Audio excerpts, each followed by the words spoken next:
안녕하세요, 여러분.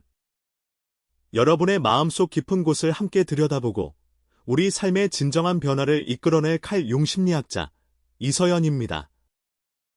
어떤 특정한 행동을 하는 가족 구성원을 볼 때마다 마음속에서 불편함이나 알 수 없는 분노가 치밀어 오를 때가 있으신가요? 특히 그 행동이 반복될수록 우리는 더욱 상대방을 탓하고 비난하게 되죠. 예를 들어, 남편이 항상 중요한 결정을 회피하고 어머니에게 미루는 모습, 혹은 자녀가 지나치게 자기 방에서만 틀어박혀 세상과의 접촉을 피하는 모습을 볼 때 말입니다. 왜 그렇게 행동할까요? 융은 이 질문을 통해 그림자 디론을 발전시켰습니다. 융의 관점에서 보면 우리가 가장 이해하기 어렵거나 강하게 거부하는 타인의 행동은 종종 우리 자신의 내면에 숨겨진 그림자의 신호일 수 있습니다. 우리가 무의식적으로 억압하고 거부했던 자신의 일부가 타인의 행동을 통해 거울처럼 비춰지는 것이죠. 이런 경험 있으시죠? 우리는 종종 가족이라는 가장 가까운 관계 속에서 이러한 알 수 없는 답답함과 갈등을 경험합니다.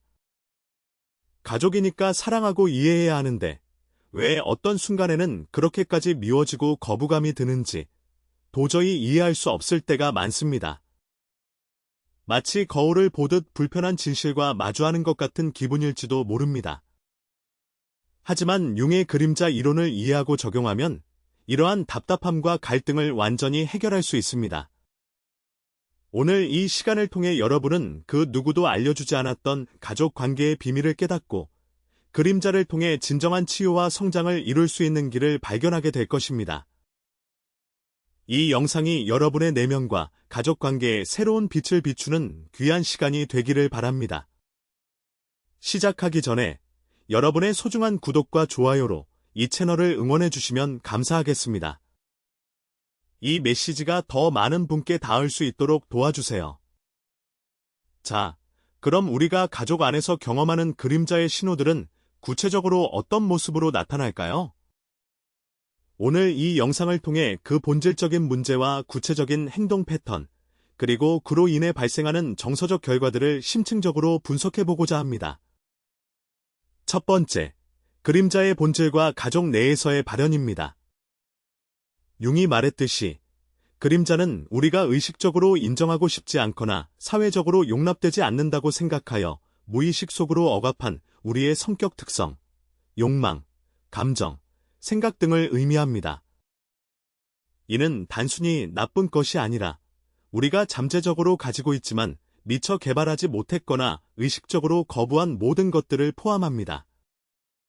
우리의 성장 과정에서 부모님이나 사회, 학교 등으로부터 이런 모습은 안 돼, 저런 생각은 나쁜 거야 라는 메시지를 받으면서 우리는 자연스럽게 자신의 일부를 숨기고 억압하게 됩니다. 그리고 이 억압된 부분이 바로 그림자가 되어 우리의 무의식 속에 쌓이게 되죠. 한국 가정의 맥락에서 이 그림자는 특히 더 복잡한 양상으로 나타나곤 합니다. 예를 들어, 어머니 원영이 가진 강한 희생적 면모는 때로 자신의 개인적인 욕구와 행복을 철저히 억압하게 만들 수 있습니다. 좋은 엄마 혹은 좋은 아내라는 페르소나를 유지하기 위해 자신의 분노, 좌절감, 혹은 개인적인 열망을 그림자로 밀어넣는 것이죠. 이런 그림자는 때로 자녀에게 과도한 기대를 투사하거나 배우자에게 끊임없이 불만을 표출하는 방식으로 나타날 수 있습니다. 자녀가 자신과는 다른 자유분방한 모습을 보일 때 극심한 불쾌감을 느끼는 어머니의 모습이 그 예입니다. 사실 그 불쾌감의 바닥에는 어머니 자신이 억압했던 자유롭고 싶었던 나의 그림자가 자리하고 있을 수 있습니다. 아버지 원영 또한 마찬가지입니다. 권위와 책임감을 강조하는 사회적 기대 속에서 아버지들은 자신의 약점, 두려움, 감성적인 면모를 숨기곤 합니다. 융이 분석한 아버지의 특징은 강인함과 냉철함인데 이것이 지나치면 감정을 드러내지 않는 남자라는 그림자를 만들어낼 수 있습니다. 이 그림자는 가정 내에서 감정적인 소통의 부재, 권위적인 태도, 혹은 자녀의 감성적인 요구에 대한 무관심으로 나타나게 됩니다. 예를 들어, 아버지가 자녀의 실패에 대해 지나치게 비난하거나 자신의 감정을 전혀 표현하지 않고 무표정으로 일관하는 모습은 그 자신의 내면에 억압된 실패에 대한 두려움이나 사랑받고 싶다는 연약한 감정의 그림자일 수 있습니다. 현명한 노인 원형 역시 마찬가지입니다. 현명하고 존경받는 어른이라는 페르소나 뒤에 숨겨진 자신의 고집, 변화에 대한 두려움, 혹은 나약함을 인정하고 싶지 않은 그림자가 자리할 수 있습니다. 이런 그림자는 가족들에게 융통성 없는 태도나 비판적인 시선으로 나타나 가족 구성원들을 힘들게 만들기도 합니다. 두 번째, 투사와 갈등의 악순환입니다. 그림자가 무의식 속에만 머무는 것이 아니라 우리가 의식적으로 인식하지 못하는 사이에 외부로 표출될 때 문제가 발생합니다. 융은 이런 현상을 투사라고 불렀습니다. 투사는 우리가 자신의 그림자를 인정하고 싶지 않을 때 그 그림자의 내용을 다른 사람, 특히 가족 구성원들에게 덮어씌우는 심리적 방어 기제입니다. 우리가 가장 싫어하는 사람이 우리의 그림자를 보여준다는 융의 유명한 말처럼 가족 내에서 유독 불편하거나 비난하고 싶은 특정 인물이나 그들의 행동이 있다면 그것은 종종 우리 자신의 그림자를 비추는 거울일 가능성이 높습니다. 한국 사회의 특수성 속에서 이러한 투사는 더욱 빈번하고 복잡하게 나타납니다. 예를 들어, 효도 콤플렉스에 시달리는 자녀는 부모님의 기대에 부응하기 위해 자신의 진정한 욕망을 억압합니다. 부모님을 실망시키면 안 된다는 무거운 책임감 때문에 자신의 꿈이나 개인적인 행복을 희생하는 것이죠. 이렇게 억압된 나의 행복을 추구하고 싶은 욕구는 그림자가 되어 때로 자신과 달리 자유롭게 사는 형제자매나 친구에게 극심한 비난이나 질투의 감정으로 투사될 수 있습니다. 쟤는 너무 이기적이야. 어떻게 부모님 생각은 전혀 안 할 수가 있지? 라고 비난하지만 사실 그 비난 속에는 자신이 억압한 나도 저렇게 자유롭고 싶다는 그림자의 목소리가 담겨 있는 것입니다. 성공 콤플렉스 또한 그림자 투사의 좋은 예시입니다. 한국 사회는 학벌, 직업, 재산 등 외적인 성공을 매우 중요하게 여기는 경향이 강합니다. 부모님은 자녀가 성공하기를 간절히 바라고 자녀는 그 기대에 부응하기 위해 엄청난 압박감을 느낍니다. 이 과정에서 실패하고 싶지 않은 두려움이나 성공하지 못할까봐 불안한 마음이 그림자로 숨겨질 수 있습니다. 이런 그림자는 때로 다른 사람의 성공을 질투하거나 실패한 사람을 비난하는 형태로 투사됩니다. 저 사람은 게을러서 저렇게 된 거야. 나는 저렇게 되지 않아야지라고 생각하지만 사실 이는 자신의 내면에 자리 잡은 실패에 대한 두려움을 타인에게 투사하며 안도감을 얻으려는 무의식적인 시도일 수 있습니다. 체면 콤플렉스 또한 그림자와 밀접하게 연결되어 있습니다. 우리는 남들에게 보이는 좋은 모습을 유지하기 위해 자신의 약점이나 부끄러운 부분을 숨기려고 합니다. 완벽한 배우자, 모범적인 자녀, 성공한 부모라는 페르소나를 유지하려 노력하는 것이죠. 이 과정에서 우리는 자신의 실수, 부족함, 그리고 인간적인 나약함을 그림자로 밀어넣습니다. 그리고 이러한 그림자는 때로 가족 구성원의 작은 실수에도 지나치게 민감하게 반응하고 이를 비난하거나 수치스러워하는 형태로 투사됩니다.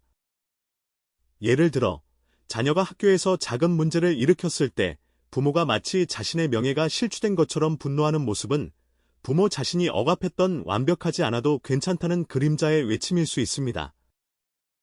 이렇게 투사가 일어나면 가족 관계는 악순환에 빠집니다.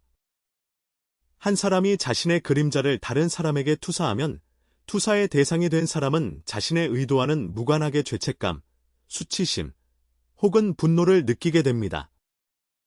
그리고 이러한 감정은 다시 또 다른 그림자를 만들어내거나 상대방에게 역투사를 하게 만들면서 관계는 점점 더 꼬여갑니다. 투사는 관계를 단절시키고 서로를 이해하지 못하게 만들며 진정한 소통을 가로막는 가장 큰 장벽 중 하나입니다. 세 번째, 행동으로 드러나는 그림자의 구체적인 신호들입니다. 그림자는 추상적인 개념이 아닙니다. 우리의 일상적인 말과 행동, 그리고 가족 관계에서 반복되는 패턴 속에 분명한 신호로 나타납니다. 이러한 신호들을 알아차리는 것이 그림자를 인식하고 통합하는 첫걸음입니다. 가장 흔한 신호 중 하나는 과도한 비난과 판단입니다. 특히 가족 구성원 중 한 명의 특정 행동이나 성격에 대해 끊임없이 비난하거나 이해할 수 없다는 듯 강하게 부정적인 감정을 드러낸다면 이는 투사의 가능성이 매우 높습니다. 예를 들어 어머니가 아들의 게으름에 대해 끊임없이 잔소리를 하고 화를 내지만 정작 어머니 자신은 일에 지쳐 휴식의 필요성을 간절히 느끼면서도 자신에게는 휴식을 허락하지 않는다면 아들의 게으름은 어머니가 억압한 휴식과 나태에 대한 욕구의 그림자일 수 있습니다. 또한 배우자가 자신의 배우자를 너무 감정적이다라고 비난하지만 정작 자신은 감정을 억압하고 표현하지 못해 괴로워한다면 그 비난은 자신의 억압된 감정 그림자의 투사일 수 있습니다. 두 번째 신호는 관계 속에서 반복되는 패턴입니다. 유독 특정 유형의 사람들과 갈등을 겪거나 비슷한 상황에서 늘 같은 방식으로 반응하며 좌절한다면 이는 자신의 그림자가 작동하고 있을 가능성이 큽니다. 예를 들어 자녀가 독립적인 결정을 내리려 할 때마다 부모가 지나치게 불안해하고 간섭하며 영원한 소년, 소녀처럼 대하는 경우 이는 부모 자신이 내면에 가지고 있는 혼자 설 수 있을까 하는 두려움이나 자유롭게 살고 싶은 욕망을 자녀에게 투사하는 것일 수 있습니다. 또한 항상 가족 구성원들의 희생을 강요하는 역할을 맡는 사람이 있다면 그 사람의 내면에는 인정받고 사랑받고 싶지만 그것을 스스로 요구할 수 없는 나약함이라는 그림자가 있을 수 있습니다. 희생 콤플렉스를 가진 사람들은 자신이 희생하지 않으면 사랑받지 못할 것이라는 무의식적인 두려움 때문에 끊임없이 자신을 내어줍니다. 그리고 이러한 그림자는 때로 다른 가족 구성원의 이기적인 행동에 극심한 분노를 느끼는 것으로 나타나기도 합니다. 세 번째 신호는 무의식적인 통제 욕구입니다. 우리는 자신의 그림자를 인정하고 싶지 않을 때 외부 환경이나 타인을 통제하려 들면서 불안감을 해소하려는 경향이 있습니다. 이는 가족 구성원에게 특정 행동을 강요하거나 그들의 삶에 지나치게 개입하려는 모습으로 나타납니다. 아니마, 아니무스의 동역학에서 남성이 자신의 아니마, 내면의 여성성을 제대로 통합하지 못하면 외부의 여성, 아내나 딸에게 이상적인 여성성을 투사하고 이를 통제하려 들 수 있습니다. 반대로 여성이 자신의 아니무스, 내면의 남성성을 통합하지 못하면 외부의 남성, 남편이나 아들에게 이상적인 남성성을 투사하고 이를 비판하거나 통제하려 들 수 있습니다. 이러한 통제는 결국 관계를 더욱 억압적이고 숨막히게 만듭니다. 네 번째 신호는 설명할 수 없는 감정적 과잉 반응입니다. 어떤 상황이나 특정인의 말에 대해 이성적으로 납득하기 어려운 정도로 강한 분노, 불안, 수치심 등을 느낀다면 이는 그림자가 건드려졌다는 강력한 신호입니다. 예를 들어 사소한 일에도 화를 주체하지 못하는 남편의 모습은 그가 내면에 억압했던 통제할 수 없는 좌절감이나 인정받고 싶은 욕구의 그림자가 행동으로 표출되는 것일 수 있습니다. 또는 며느리가 시어머니의 작은 말 한마디에도 지나치게 위축되거나 극도의 분노를 느낀다면 이는 며느리 내면에 인정받지 못할까봐 두려운 마음이나 자신의 주장을 펼치지 못하는 나약함이라는 그림자가 시어머니를 통해 건드려지는 것일 수 있습니다. 시어머니와 며느리의 관계에서 아니마와 아니무스의 충돌이라고 융이 분석했듯이 두 여성이 싸우는 것이 아니라 서로 다른 여성성의 원형이 충돌하고 자신의 그림자를 투사하면서 빚어지는 갈등인 경우가 많습니다. 이러한 신호들을 통해 우리는 그림자가 단순히 어두운 것이 아니라 우리에게 중요한 메시지를 전달하려는 무의식의 언어라는 것을 알 수 있습니다. 그림자는 우리가 통합해야 할 에너지와 잠재력을 담고 있으며 그것을 인식하고 받아들일 때 비로소 진정한 개성화, 즉 진정한 자아가 되는 길로 나아갈 수 있습니다. 이제 그림자의 신호들이 가족 관계에서 어떻게 작용하고 이것이 관계를 어떻게 악화시키는지 구체적인 사례를 통해 더 깊이 이해해보고자 합니다. 오늘 소개해드릴 이야기는 어머니와 딸 사이에서 벌어지는 미묘하지만 깊은 갈등에 대한 것입니다. 주인공은 50대 중반의 어머니, 혜란 씨와 20대 후반의 딸, 소연 씨입니다. 혜란 씨는 늘 단정하고 완벽한 주부이자 엄격한 어머니로 살아왔습니다. 어려서부터 여자는 깔끔하고 정돈되어야 한다. 집안일은 여자의 몫이다라는 가르침을 받으며 자랐고 스스로도 그렇게 사는 것이 옳다고 믿었습니다. 그녀의 집은 항상 티끌 하나 없이 깨끗했고 반찬 냄새가 은은하게 풍기는 식탁은 완벽하게 차려져 있었습니다. 가족들은 혜란 씨의 이러한 모습을 존경했고 그녀는 스스로에게도 자부심을 느꼈습니다. 혜란 씨는 자신의 인생에서 완벽함을 추구하는 것을 성공으로 여겼고 스스로를 채찍질하며 단 한순간도 흐트러짐을 용납하지 않았습니다. 이런 태도는 어쩌면 그녀가 내면에 가지고 있던 성공 콤플렉스와 체면, 콤플렉스의 강한 발현이었을지도 모릅니다. 반면 딸 소연 씨는 자유로운 영혼의 소유자였습니다. 그녀는 그림을 그리는 것을 좋아했고 예술가로서의 삶을 꿈꿨습니다. 소연 씨의 방은 늘 그림 도구와 책, 그리고 그녀의 영감이 담긴 스케치북으로 가득했습니다. 깔끔하게 정돈되기보다는 어딘가 자연스럽고 창의적인 혼돈이 깃든 공간이었죠. 그녀는 예술 작업에 몰두하느라 때로 방을 치우는 것을 잊거나 식사 시간을 놓치기도 했습니다. 어느 날 저녁, 식탁 앞에서 대화가 시작되었습니다. 혜란 씨는 소연 씨의 방에서 나오는 반찬 냄새가 섞인 듯한 묘한 냄새를 맡고는 평소보다도 더 날카롭게 소연 씨에게 말했습니다. 소연아, 내 방은 도대체 언제쯤 치울 거니? 엄마가 몇 번을 말해야 알아듣겠니? 그렇게 방을 지저분하게 해놓고 어떻게 제대로 된 일을 할 수 있겠어? 집구석을 그렇게 해놓으면 나중에 시집이라도 가겠니? 혜란 씨의 목소리는 온화했지만 단호했고 그 속에 숨겨진 비난의 날은 소연 씨의 심장을 꿰뚫는 듯했습니다. 소연 씨는 한숨을 쉬며 고개를 숙였습니다. 그녀는 이미 어머니의 잔소리에 지쳐 있었습니다. 엄마, 저 지금 작업 중이라고요. 그리고 제 방은 제가 알아서 할게요. 소연 씨는 방문을 닫는 소리를 내며 자신의 방으로 들어가 버렸습니다. 혜란 씨는 쾅하고 닫히는 방문 소리에 더 큰 분노를 느꼈습니다. 어떻게 저렇게 버릇이 없을 수 있지? 나는 너희를 위해 평생을 바쳤는데. 이 상황에서 혜란 씨의 행동에는 그녀의 그림자가 강력하게 작동하고 있었습니다.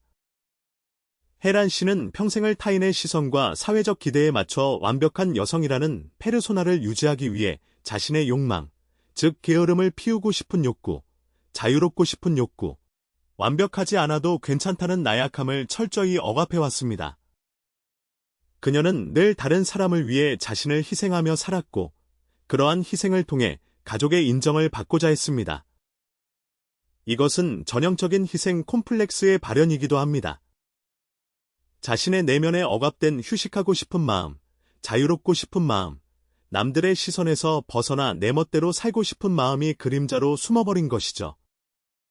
그런데 소연 씨는 혜란 씨가 억압했던 모든 것을 자연스럽게 드러내고 있었습니다.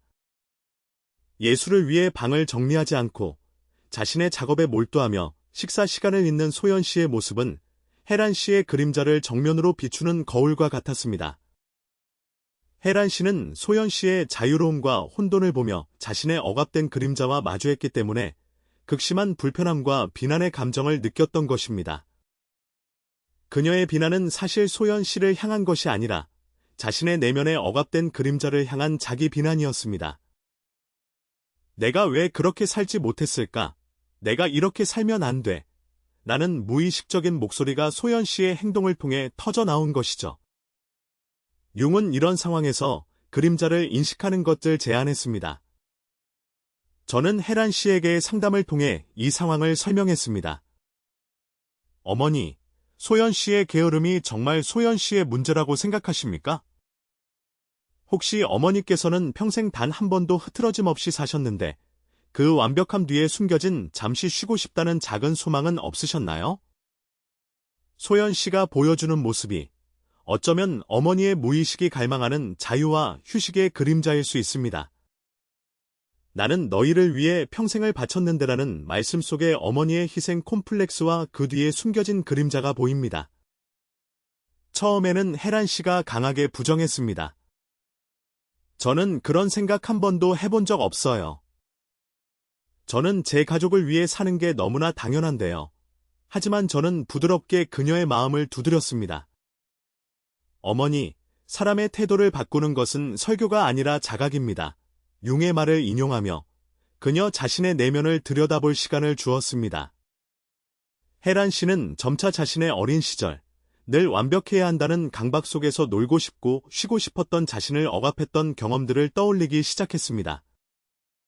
그녀는 눈물을 흘리며 자신이 얼마나 오랫동안 자신의 진정한 욕구를 외면하며 살아왔는지 깨달았습니다. 그 눈물은 그동안 억압했던 그림자가 비로소 세상 밖으로 나오는 해방의 눈물이었습니다. 혜란 씨는 소연 씨에게 사과했습니다. 소연아, 엄마가 미안하다.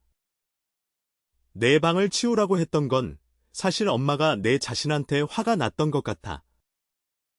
엄마도 사실 내 그림처럼 자유롭게 살고 싶었을 때가 있었는데 그럴 수 없었다는 것에 화가 났던 것 같아. 내가 내 예술에 몰두하는 모습을 보면서 엄마도 나를 돌보는 시간을 가져야겠다는 생각이 들었어. 이 말을 들은 소연 씨는 처음에는 놀랐지만 이내 눈물을 흘리며 어머니를 안아주었습니다. 오랜 시간 그녀를 짓눌렀던 어머니의 비난이 사실은 어머니 자신의 고통에서 비롯된 것임을 이해하게 된 것이죠. 이후 혜란 씨는 작은 변화를 시도했습니다. 완벽주의를 조금 내려놓고 자신을 위해 요가 수업을 등록하고 친구들과의 모임을 더 자주 가졌습니다. 소연 씨의 방에 대해서도 더 이상 잔소리하지 않았습니다. 물론 소연 씨의 방이 완전히 깔끔해진 것은 아니었지만 혜란 씨는 이제 더 이상 그 공간에서 자신의 그림자를 보며 불편함을 느끼지 않았습니다. 오히려 소연 씨의 창의적인 공간으로 존중하게 되었습니다. 관계는 마법처럼 변화하기 시작했습니다. 혜란 씨는 자신의 그림자를 통합하면서 내면의 자유를 찾았고 소연 씨는 어머니의 투사에서 벗어나면서 더욱 자신감 있게 예술 활동을 할 수 있게 되었습니다. 작은 변화가 큰 차이를 만든 것입니다. 이처럼 가족 관계에서 그림자의 신호를 알아차리고 이를 통합하는 것은 단순히 개인의 심리적 안정뿐만 아니라 가족 전체의 건강한 성장을 이끌어내는 매우 중요한 과정입니다. 지금부터 여러분의 삶에 바로 적용할 수 있는 실질적인 해결책들을 소개해 드리겠습니다. 첫 번째, 그림자 인식 연습입니다. 내가 가장 싫어하는 사람의 특징 적어보기를 실천해 보세요. 종이와 펜을 들고 가족 구성원 중 한 명, 혹은 다른 어떤 사람이든 당신을 가장 불편하게 하거나 당신이 가장 싫어하는 행동이나 성격 특성을 가진 사람을 떠올려 보세요. 그리고 그 사람의 특징을 구체적으로 10가지 정도 적어보세요. 예를 들어, 이기적이다, 게으르다, 너무 감정적이다, 잔소리가 심하다, 책임감이 없다 등입니다. 이 특징들을 적은 후 잠시 멈추고 자신에게 솔직하게 물어보세요. 나에게도 이런 면이 있지는 않은가? 나는 이런 특징들을 내 안에서 철저히 억압하고 있지는 않은가? 만약 내가 이런 행동을 한다면 어떤 비난을 받을까 두려워하고 있지는 않은가? 이 연습은 우리가 무의식적으로 억압한 자신의 그림자를 의식의 영역으로 끌어올리는 강력한 도구가 됩니다. 처음에는 인정하기 어렵겠지만 솔직하게 자신을 들여다보는 용기가 필요합니다. 융이 말했듯이 자각은 진정한 변화의 시작이니까요. 두 번째, 투사 회수 기술입니다. 상대방 탓하기 전에 내 마음 들여다보기를 습관화하세요. 가족 구성원의 특정 행동 때문에 강한 분노나 좌절감을 느낄 때 즉시 반응하기 전에 잠시 멈춰서서 심호흡을 하세요. 그리고 이렇게 자신에게 질문해 보세요. 지금 내가 느끼는 이 강렬한 감정은 왜 이렇게 큰가? 상대방의 이 행동이 내 안에 어떤 부분을 건드렸을까? 혹시 내가 상대방에게 투사하고 있는 것은 없는가? 예를 들어, 배우자가 무책임하게 느껴질 때 이 무책임함에 대한 나의 분노가 혹시 내 안에 억압된 무책임함, 혹은 통제할 수 없는 상황에 대한 두려움에서 오는 것은 아닐까? 하고 스스로에게 질문하는 것입니다. 투사를 회수하는 것은 상대방을 비난하는 데 쓰일 에너지를 자신의 내면을 치유하는 데 사용하는 것입니다. 이는 만나는 모든 사람이 우리의 거울이다라는 융의 말을 실천하는 과정이기도 합니다.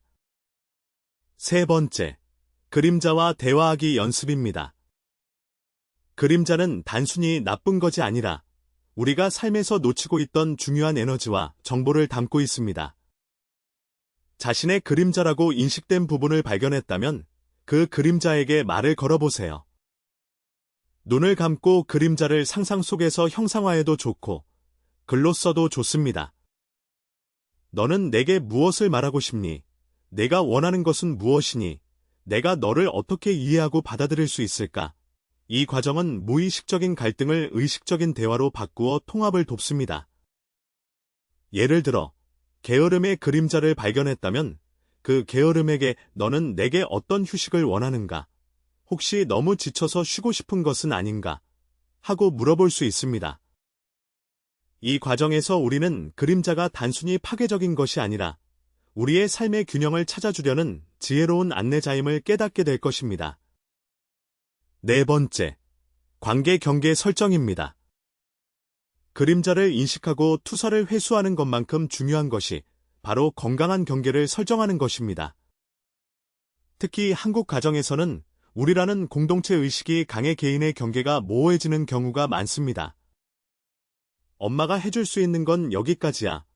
모든 관계에는 경계가 필요해. 사랑은 무한하지만 희생은 한계가 있어. 와 같은 문장들을 사용하여 자신의 한계와 욕구를 명확하게 전달하는 연습을 해보세요. 이는 상대방에게 자신의 그림자를 투사하는 것을 막고 동시에 상대방의 그림자, 투사로부터 자신을 보호하는 중요한 방법입니다. 예를 들어, 시어머니가 며느리에게 지나친 간섭을 할 때 그 말씀, 며느리 친구들한테도 그렇게 하세요. 와 같이 부드러우면서도 단호하게 자신의 경계를 표현할 수 있습니다. 이는 존경어 적절한 사용과 온화하지만 단호한 어조를 유지하면서도 자신의 입장을 분명히 하는 방식입니다. 존중받고 싶다면 먼저 존중해야 한다는 융의 지혜가 여기에도 적용됩니다. 다섯 번째, 가족 그림자 인식입니다. 개별적인 그림자뿐만 아니라 가족 전체가 공유하는 가족 그림자가 존재할 수 있습니다. 이는 대대로 내려오는 가족의 비밀, 억압된 감정, 혹은 해결되지 않은 갈등의 패턴으로 나타납니다. 우리 집안은 원래 그래. 그 이야기는 꺼내지 마. 우리 가족은 절대 약한 모습을 보여서는 안 돼와 같은 무언의 규칙들이 가족 그림자의 신호일 수 있습니다. 가족사를 되짚어보고 대대로 반복되는 갈등 패턴이나 정서적 문제들이 무엇인지 살펴보세요. 그리고 가족 구성원들과 솔직한 대화를 통해 이러한 숨겨진 부분들을 의식화하는 시도를 해보는 것이 좋습니다. 물론 쉽지 않은 과정이겠지만 이를 통해 우리는 과거의 그림자에 얽매이지 않고 미래로 나아갈 수 있는 길을 찾을 수 있습니다. 여러분, 우리는 지금까지 그림자의 신호들이 가족 관계에서 어떻게 나타나는지, 그리고 그 본질적인 의미가 무엇인지 깊이 탐구해 보았습니다. 융의 지혜는 우리가 피하고 싶었던 내면의 어두운 측면, 즉 그림자를 직면하고 통합하는 것이 진정한 치유와 성장으로 가는 유일한 길임을 알려줍니다. 그림자를 외면하고 억압할수록 그것은 더 강력한 형태로 우리 자신과 가족 관계를 파괴합니다. 하지만 용기를 내어 그림자를 인식하고 포용할 때 우리는 비로소 온전한 자신으로 나아가고 가족 관계 또한 더욱 건강하고 성숙하게 변화시킬 수 있습니다. 지금까지 정말 고생 많으셨습니다. 가족 관계에서 겪었던 수많은 갈등과 어려움 속에서 여러분은 자신도 모르게 그림자의 영향을 받아왔을지도 모릅니다. 하지만 이제는 여러분 자신을 위한 선택을 하셔도 됩니다. 그림자를 통합하는 과정은 결코 쉽지 않겠지만 반드시 해낼 수 있습니다. 상처받지 않고는 성장할 수 없다는 융의 말처럼 이 과정에서 우리는 깊은 성숙과 자유를 경험하게 될 것입니다. 작은 변화가 시작되면 모든 관계가 달라집니다. 오늘 배운 실천적인 방법들을 하나씩 적용해 보세요. 가장 먼저, 여러분을 가장 힘들게 하는 가족 구성원의 특정 행동을 떠올리고 그 특징을 종이에 적어보면서 나에게도 이런 면이 있지는 않을까? 하고 질문해 보세요. 이 작은 자각이 여러분의 삶을 변화시키는 첫 씨앗이 될 것입니다. 여러분의 용기 있는 첫걸음을 진심으로 응원합니다. 오늘 영상이 도움이 되셨다면 구독과 좋아요, 그리고 알림 설정까지 부탁드립니다. 여러분의 소중한 경험이나 그림자를 인식하면서 겪었던 이야기들을 댓글로 나눠주시면 함께 성장하는 데 큰 도움이 될 것입니다. 다음 영상에서는 영원한 소년, 소녀 콤플렉스가 현대 한국 가족에게 미치는 영향과 부모님과 자녀 모두가 건강한 개성화를 이룰 수 있는 방법에 대해 더 깊이 이야기 나누겠습니다. 여러분의 건강한 성장과 행복을 기원합니다. 감사합니다.